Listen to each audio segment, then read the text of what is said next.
a empresa funciona no exílio, nós estamos alertando. O problema não era o Alan dos Santos, né? O problema não era eu, o problema não sou eu, o problema não é a empresa Terça Livre, o problema não é o modo como nós falamos, o problema não é o modo como nós denunciamos, o problema não são os meus gritos de desabafo, o problema não são os xingamentos, os palavrões, o problema está no censor.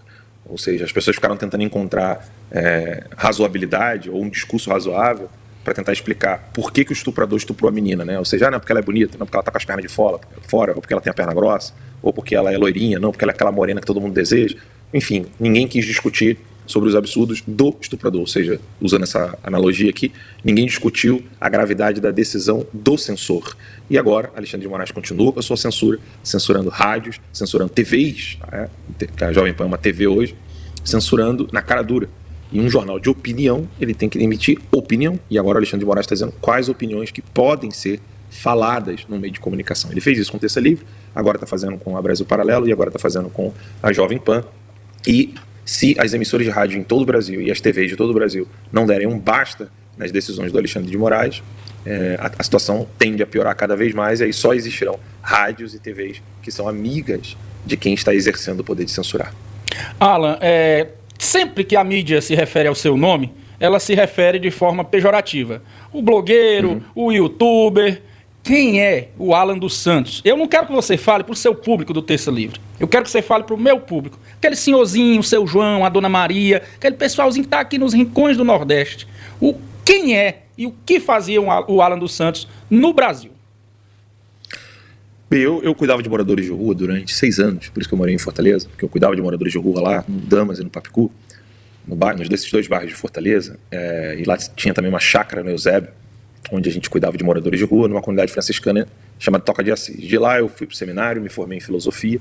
Quando eu saí do seminário, eu trabalhei com uma empresa de comunicação católica aqui nos Estados Unidos, e então decidi criar um meio de comunicação, mas não voltado apenas para católicos, apenas voltado para cristãos, mas para falar abertamente com todas as pessoas sobre os problemas políticos que nós estamos vivendo. Então, criei esse meio de comunicação sem recursos, né? Usando um computador doado, um microfone doado, uma câmera doada. À medida em que a transparência do nosso discurso, e a gente não ficava falando difícil, a gente falava abertamente para as pessoas o que está acontecendo, ao invés de ficar falando, olha, eles estão ofendendo o Estado Democrático de Direito, eu falava abertamente, olha, eles estão querendo ferrar a sua vida. E aí, com isso, a gente foi ganhando audiência, crescendo, até o ponto que incomodamos os senhores do Brasil, né? Aquela elite que está no topo e que fica incomodada quando vê um oponente de verdade, né? Não alguém que fica fingindo ser oposição, ou alguém que fica fingindo ser crítico de algum órgão de mídia, mas alguém que realmente mostrava o que estava fazendo, o que estava acontecendo no cenário político e no cenário midiático, ou seja, como que as TVs e rádios no Brasil inteiro são controladas por meio de quem paga. Então eu decidi então fazer o Terça Livre ser pago pela sua própria audiência, vendendo assinaturas, vendendo cursos, que é o que a gente faz até hoje, né? Lá no site tercalivre.com.br. Mas isso não foi o suficiente, eles acharam que iriam me intimidar quando eles invadiram a minha casa pela primeira vez. Eles quem? Eu queria que você desse os nomes para quem está ouvindo. O STF, Alexandre de Moraes. Alexandre de Moraes, então, manda invadir a minha casa pela primeira vez, a minha esposa grávida de 9 meses, não encontraram obviamente nada, pelo fato de não encontrar nada porque eu não tenho nada, invadiram a minha casa uma segunda vez, só que dessa vez o meu filho já tinha nascido, o Pedro, ele estava na barriga da Carol, depois ele nasceu ali semanas antes da segunda busca e apreensão, então invadiram a minha casa 2 vezes. A primeira vez, inclusive, só mostraram o mandado de segurança, né, o papelzinho que permite que alguém entre na sua casa, só mostraram depois que colocaram as armas na minha cabeça e na cabeça da minha esposa, como uma forma de intimidação, né, uma forma de esculacho mesmo, né, você vai lá e arrebenta com a pessoa para ver se psicologicamente ela vai se submeter.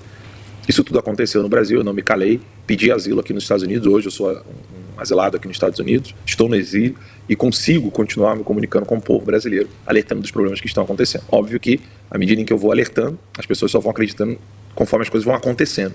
Eu falei que isso ia acontecer, falei que eles iriam continuar censurando, que não ia parar só no Terça Livre, e agora Alexandre de Moraes se mostra cada vez mais o que ele verdadeiramente é, um censor, alguém que não respeita nada na Constituição, não respeita lei alguma que passou pela Casa Legislativa, Câmara e Senado, não respeita o Poder Executivo e está usurpando tudo.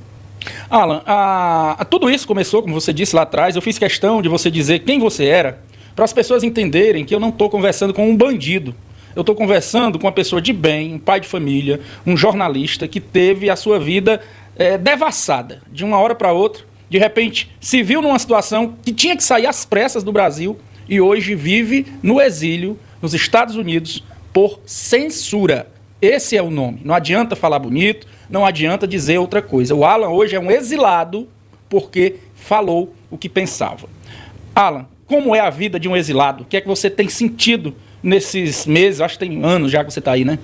2 anos e meio. 2 anos e meio. Como é a vida de um exilado que não cometeu crime algum a não ser o crime de pensar e verbalizar o que pensa?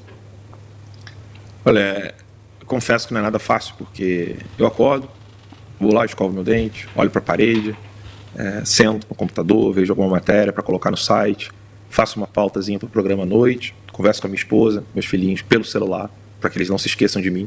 Lembrando que o Pedro, meu filho que nasceu logo após a primeira busca e apreensão, e depois ele era recém-nascido na segunda busca e apreensão. Quer dizer que você está aí sozinho, a tua família não está com você aí? Não, há 2 anos e meio. Meu Deus do céu, é pior do que eu pensava. Eu achei que eles estivessem com você. Não. Muita gente aqui acha que ele está com você. Não, quem me dera. Quem me dera, não. Não. Realmente é uma situação... 2 anos e meio longe dos meus filhos. É uma situação muito, muito revoltante. Mas pode continuar, Alan, me conte mais. E aí, assim, eu falo com os meus filhos pelo celular para que eles não se esqueçam de mim, né? Porque eles são 2 anos e meio no exílio. Não adianta ficar pelos cantos chorando, não adianta ficar triste, revoltado. O que me resta é continuar trabalhando, tentando sobreviver, tentando pagar o tratamento da minha filha, que quase morreu de meningite encefálica. E todo dia é assim, não muda muito, né? Com a diferença que domingo vai à igreja, né? Todo dia é a mesma rotina, não muda absolutamente nada. Vez ou outra aparece um amigo que vem do Brasil aqui para prestar alguma solidariedade, como fez o pastor Wesley, vir aqui me visitar, mas assim, é bem raro, né?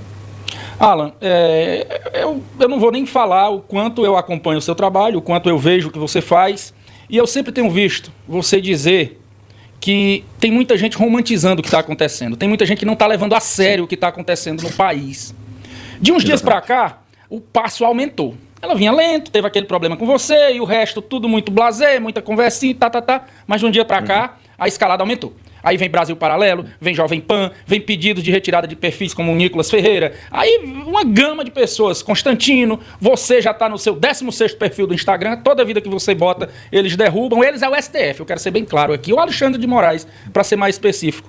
Por que esse passo apertou agora e qual é o próximo passo na sua visão? No aplicativo da Amazon você encontra milhares de produtos em diversas categorias. Baixe o app. Atenção! Mensagem urgente para quem está com a glicose do tipo 2 alta e descontrolada. Se esse é o seu caso, você deveria... Qual é o próximo passo na sua visão? Olha, o porquê, né? Vamos responder a primeira pergunta, depois eu respondo a segunda. A primeira pergunta deve ser respondida com uma frase do próprio Aristóteles, tá? Eu vou parafrasear Aristóteles aqui, né? Pau que nasce torto nunca se endireita. Né? A frase dele, na verdade, é quia parvus era in principio maius est in fine, em latim, que é um pequeno erro no princípio torna-se grande no final. Que é a mesma coisa que dizer pau que nasce torto nunca se endireita. Um problema, quando você está fazendo um piso de uma casa, tá? Kennedy, imagina só, vamos imaginar que eu e você, a gente tem que fazer o piso de uma casa. A gente tem que colocar os pisos, quando você coloca o primeiro meio torto, o que vai acontecer? Sai tudo torto. Sai tudo torto. Então, assim, um problema que no início já está todo equivocado, uma situação onde o início, o princípio está todo equivocado, não importa o que você faça, ele vai continuar naquela direção. E qual é a direção que o Brasil está caminhando há décadas? O Partido dos Trabalhadores ele não pode existir pela lei dos partidos, porque ele é submisso ao Foro de São Paulo, criado pelo próprio Lula, em 1990, com Fidel Castro, com o intuito de querer transformar o Brasil, a América Latina inteira, como está acontecendo na Venezuela, no Chile, na Argentina, ou seja, em países comunistas, onde a miséria impera e as pessoas, uma vez numa miséria absurda, acabam acreditando em qualquer promessa que seja dada.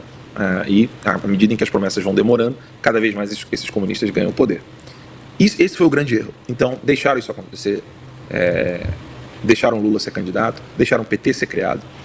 O Lula foi eleito presidente, iludiu cada vez mais o povo brasileiro, roubou não foi pouco, roubou muito, foi assim, os números, a vocês que estão nos ouvindo e nos assistindo, os números do roubo do PT não chegam nem na unha das corrupções que existem nos outros países do mundo inteiro. Eu não estou falando só comparar o Brasil com a Bélgica, com o Brasil com a Alemanha, o Brasil com a Holanda. Não, mesmo que você compare o Brasil com países africanos, mesmo que você compare o Brasil à subcivilização de países ditatoriais, mesmo assim o Lula roubou mais do que eles. Então o Lula foi preso, o brasileiro se sentiu um pouco aliviado, né? Ladrão, lugar de ladrão é na cadeia. Aí, só que o Lula tinha os seus comparsas, ele tem os seus amigos, os seus companheiros no crime. E são esses mesmos companheiros de crime quem soltaram então o Lula da cadeia e fizeram agora o Lula voltar a ser, com muitas aspas, candidato, porque ele não é candidato, ele está só fingindo ser candidato, ele está só fingindo ser político. O que ele está fazendo é instaurar uma ditadura no Brasil, um projeto socialista comunista para calar todo mundo. Então, essa é a resposta à primeira pergunta, né? Onde que isso vai parar é a segunda. Bem, é simples, né?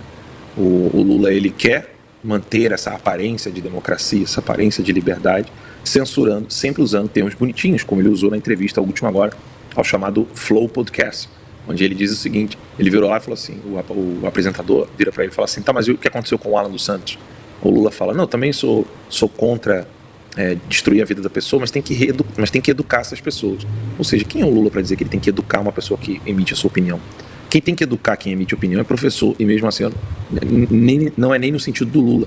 Então quando eles falam em educar, eles estão falando de campo de concentração.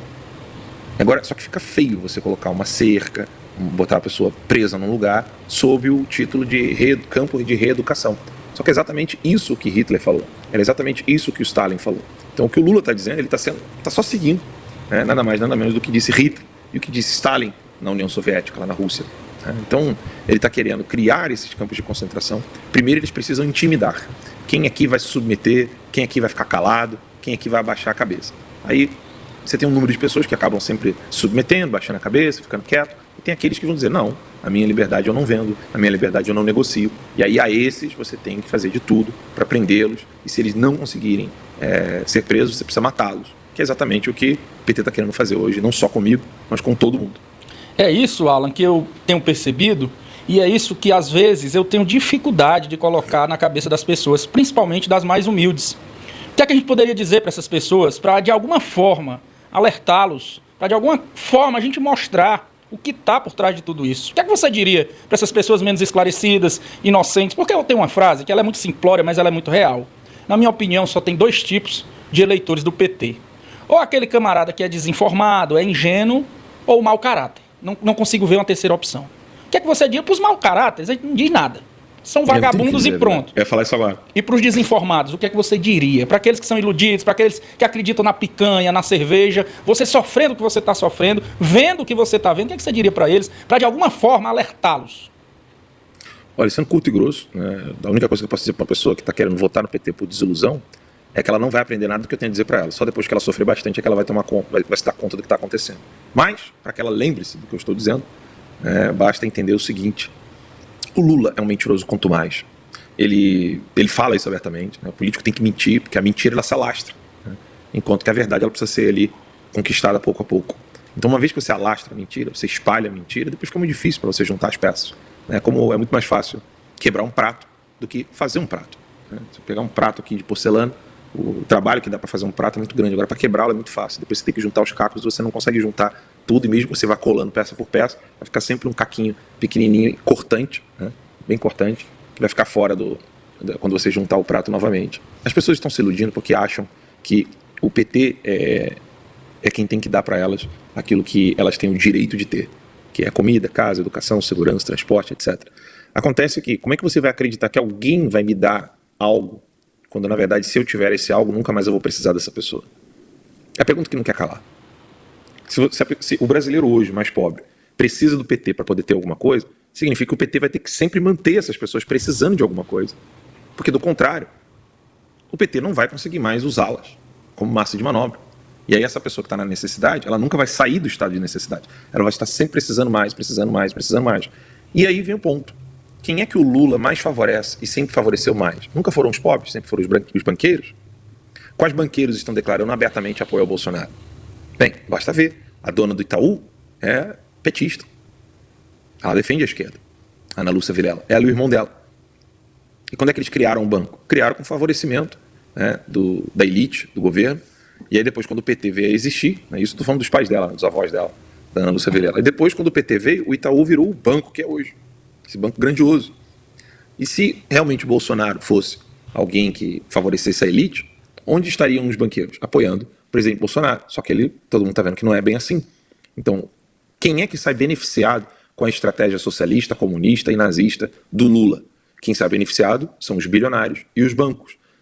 Se alguém pensa que não existe milionário e bilionário na Venezuela, existe sim, senhor. Existe na China, existe na Venezuela, existiu na Alemanha nazista, existiu na Rússia comunista, existe inclusive na Coreia do Norte, existe em todos os lugares, no Chile, na Argentina. Todos esses lugares têm milionários e bilionários. O que nesses lugares não existe é a possibilidade de uma pessoa que é pobre sair da situação de pobreza e conseguir fazer o seu próprio dinheiro e crescer. Por quê? Porque esses que estão no topo, os banqueiros, os milionários e bilionários, eles não querem concorrência. Eles não querem. Imagina você, o mundo todo, não só o Brasil, é igualzinho à sua cidade. O homem que tem o maior mercado não quer que o mercado pequenininho cresça. Ele não quer que o mercadinho vá crescer. Porque se o mercadinho crescer, ele perde o monopólio. Quem tem a melhor lan house da cidade, quem tem a melhor padaria da cidade, não quer ter concorrência. Porque se tiver concorrência, o que vai acontecer? A pessoa vai... se você pensa que quem está ali no poder, na hegemonia, né, tem ali a melhor padaria da cidade, o melhor mercadinho da cidade, se você pensa que a pessoa vai querer dividir o sucesso dela, querer dividir o dinheiro dela, a grana que ela está recebendo, com alguém que está crescendo, essa pessoa é maluca. Eles querem manter monopólios. E o Lula, ele faz isso. O governo do Lula sempre fez isso e ele vai continuar fazendo isso. O governo do PT faz isso, o governo de esquerda faz isso. Eles beneficiam os milionários e bilionários. Enquanto isso, o pobre não pode sair da miséria e da pobreza. Ai do pobre que ganha dinheiro vendendo picolé e conseguir abrir uma lojinha para vender sorvete. Ai dele. Ai dele, porque o dono da melhor sorveteria da região vai fazer de tudo para ferrar a vida dele. E no comunismo, ele tem o apoio do Estado, do governo, que vai dizer assim para ele, ó, boa ideia, vamos aumentar os impostos aqui. Aí vai aumentando imposto, o cara ele é obrigado a voltar a vender picolé na rua, porque ele não consegue pagar a conta de luz, ele não consegue mais pagar os impostos para ter aquele estabelecimento. Aí vem o tal do CNPJ, dos impostos do CNPJ, depois vem o direito trabalhista das pessoas que ele está contratando. O comunismo é uma mentira, é uma ilusão que só beneficia milionários e bilionários e sempre o povo que está na elite.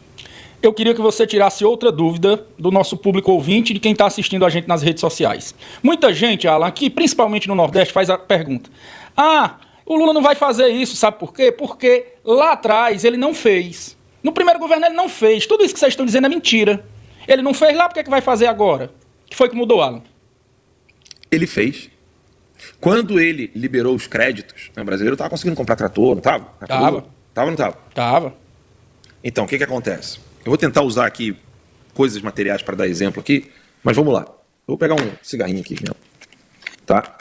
Dinheiro funciona assim, você pega o tabaco, vai lá, faz o cigarro, bota aqui no negocinho e vende. O valor dele é o valor da soma do preço desse papel para fazer a embalagem, o preço do papel para poder fazer isso aqui, o processo que fez para poder colocar o fumo aqui dentro do cigarrinho e depois vender. Tudo o que gera de custo aqui vai influenciar no preço final. E aí o preço final é que vai estabelecer quanto que vale aquele produto chamado cigarro ali, por exemplo, né?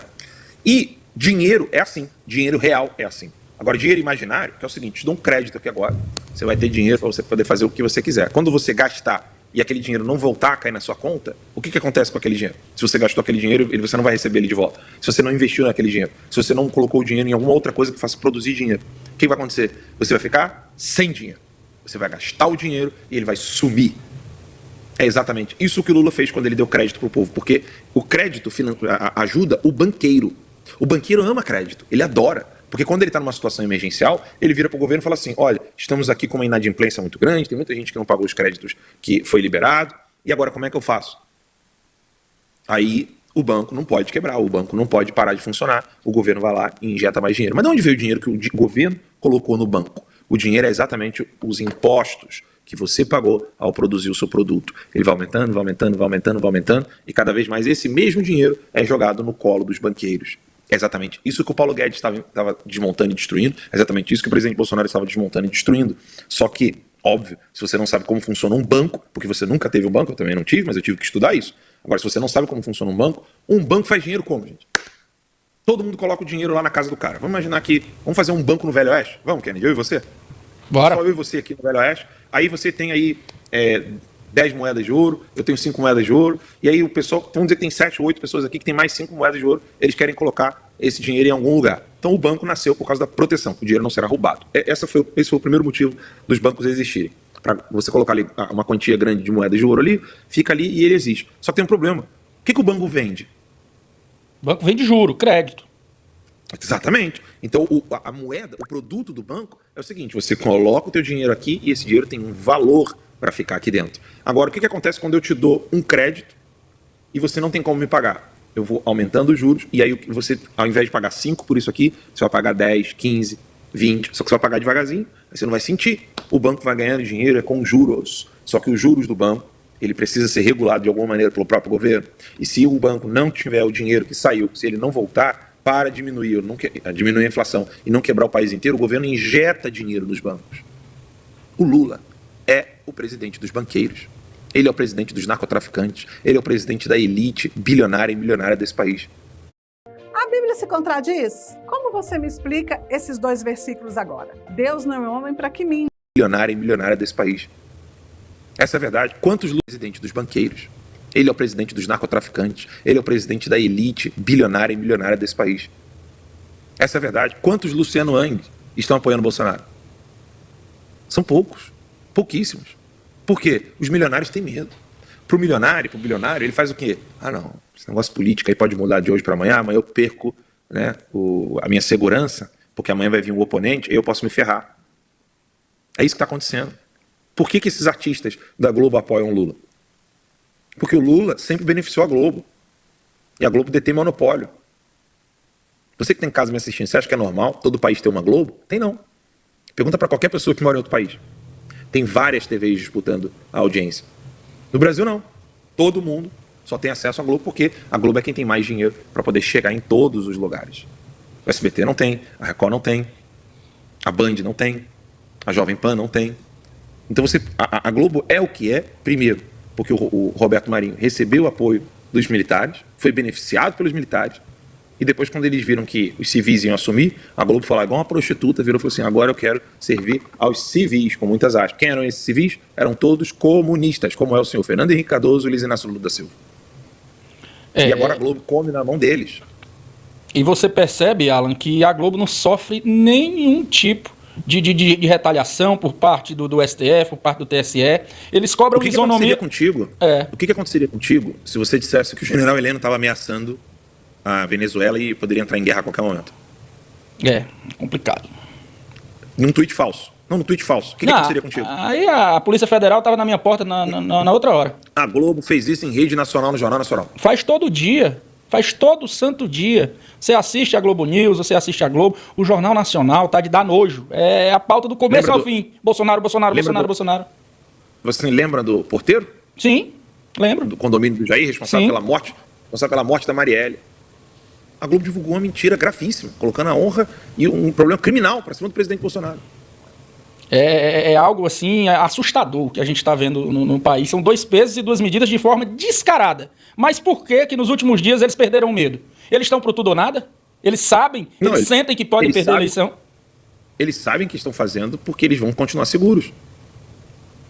Não existe um medo aí de o Bolsonaro ganhar a eleição? Se você é criminoso, pensa com a cabeça de bandido.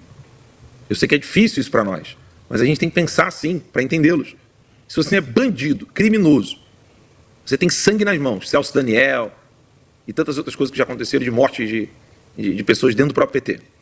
Se você é criminoso, assassino, psicopata, você vai apertar a censura para cima dos oponentes, sabendo que 2, 3 meses depois você pode ir preso novamente, ou sabendo que você vai ficar impune? Então é o tudo ou nada, né? Eles estão arriscando para sair impune disso. Claro.